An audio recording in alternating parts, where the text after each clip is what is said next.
দ্বিতীয় দফার ভোট শেষ হতেই আকাশ ছোঁয়া গ্যাসের দাম। এক ধাক্কায় 994 টাকা বেড়েছে প্রতি 19 কেজি বাণিজ্যিক সিলিন্ডারের দাম।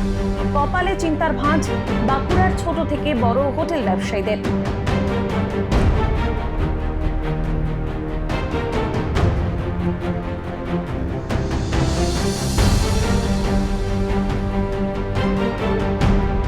$2308 টাকা দরের 19 কেজি গ্যাস সিলিন্ডারের দাম বেড়ে এখন 3202 টাকায় পৌঁছেছে। মূল্যবৃদ্ধির বাজারে কিভাবে ব্যবসা চালাবেন তা ভেবেই উদ্বিগ্ন ছোট বড় ব্যবসায়ীরা। এভাবে চলতে থাকলে ব্যবসা বন্ধ হয়ে যাওয়ার আশঙ্কা করছেন অনেক ব্যবসায়ী। বিরাট সমস্যা, মানে আমরা ফাস্টফুড দোকান চালাতে পারবো না, একদম চালাতে পারবো না, লস।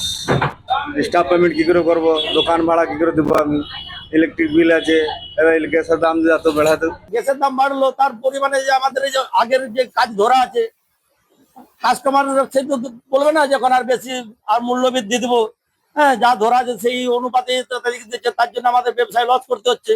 এই ব্যবসা লস করতে করতে হয়তো আমাদের এমন দিন আসবে যে আর কাজ বন্ধ হয়ে যাবে। একটি রেস্তোরাঁয় রান্না করতে প্রতিদিন গড়ে 3 থেকে 4টি সিলিন্ডার লাগে। একসঙ্গে প্রায় 1000 টাকা বেড়ে যাওয়ায় মাসে বাড়তি খরচ 1 লক্ষ টাকারও বেশি।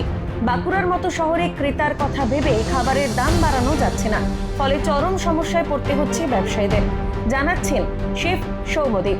দেখুন, আমরা হঠাৎ করে জানতে পারলাম কালকে, মানে রাতের ভিতরে জানতে পারলাম যে এই মুহূর্তে গ্যাসের দামটা প্রায় 1000 টাকা বেড়ে গেছে।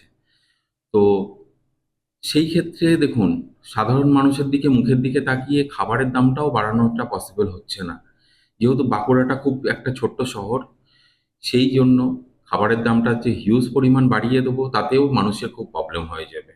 তো সাধারণ মানুষের কথা মাথায় রেখে খাবারের দামটা যেহেতু বাড়াতে পারছি না, এবার গ্যাসের দামটা এত অতিরিক্ত বাড়ার ফলে আমাদের অত্যন্ত প্রবলেমের মধ্যেই পড়ছি। গ্যাসের দাম বৃদ্ধি নিয়ে উদ্বিগ্ন সাধারণ ক্রেতারাও। শহরের বাসিন্দা অভিক পাল জানিয়েছেন, মানুষের রোজগার বাড়ছে না, অথচ নিত্যদিন খরচ বাড়ছে। বুঝছি, বোঝার তো কিছু নেই, যা সমস্যায় পড়ছি। হ্যাঁ, যা হারে সব দাম বাড়ছে, হ্যাঁ আমাদের মানে অর্থনৈতিক অবস্থা আরো ডামাডোল হচ্ছে, মানে আমাদের রোজগার বাড়ছে না, এদিকে খাওয়া দাওয়ার দাম বেড়ে যাচ্ছে। বাণিজ্যিক গ্যাসের দাম এক ধাক্কায় প্রায় 1000 টাকার মতো বৃদ্ধি। তার ফলে কোপ পড়েছে একদিকে ক্যাটারিং ব্যবসা, অন্যদিকে রেস্তোরাঁ এবং স্ট্রিট ফুড যারা তৈরি করে তাদের। বাঁকুড়া পিছিয়ে পড়া জেলা, সেখানে তারা দাম বাড়াতে পারছে না, এবং যারা ক্যাটারিং ব্যবসা আছে তারা যে রেটে কাজ করেছে তারপরে এই গ্যাসের মূল্য বৃদ্ধির করে তারা দুশ্চিন্তার মধ্যে কাটাচ্ছে। বাঁকুড়া থেকে মনোজ কর্মকার, এই সময় লাইভ।